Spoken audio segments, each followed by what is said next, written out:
Can you just define, in the simplest terms you can, what consciousness is, Rupert?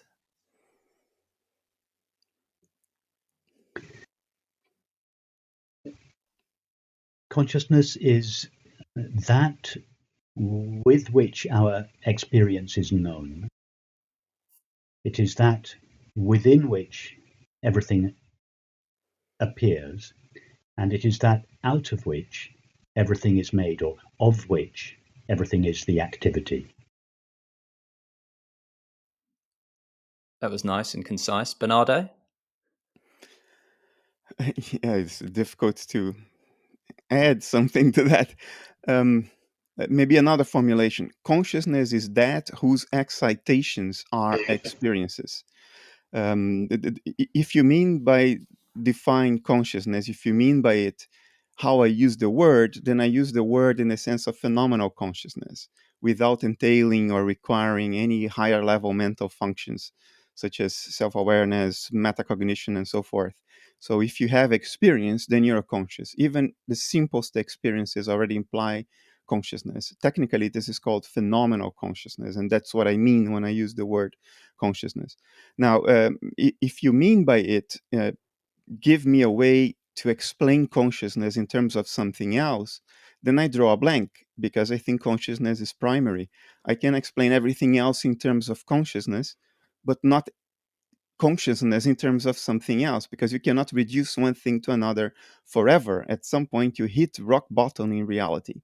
And I think consciousness is that rock bottom. So there is nothing I can explain consciousness in terms of.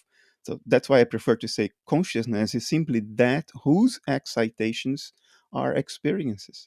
So it's experiencing.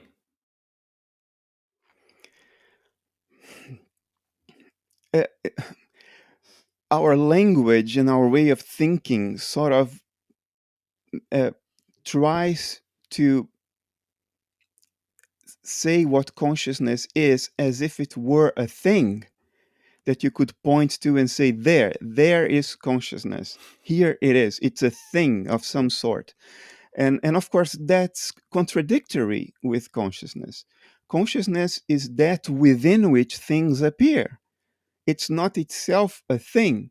It's not itself a substance in the literal sense. Consciousness is pure subjectivity. If you need to think in terms of things, whatever you do there, it will be wrong. But what is the least wrong way to think of consciousness in terms of a thing? Think of it as empty space. It's still completely wrong, but it's less wrong than to think of it in terms of an object or a substance. Think of consciousness as empty space, and experiences as excitations of that empty space, which creates the world.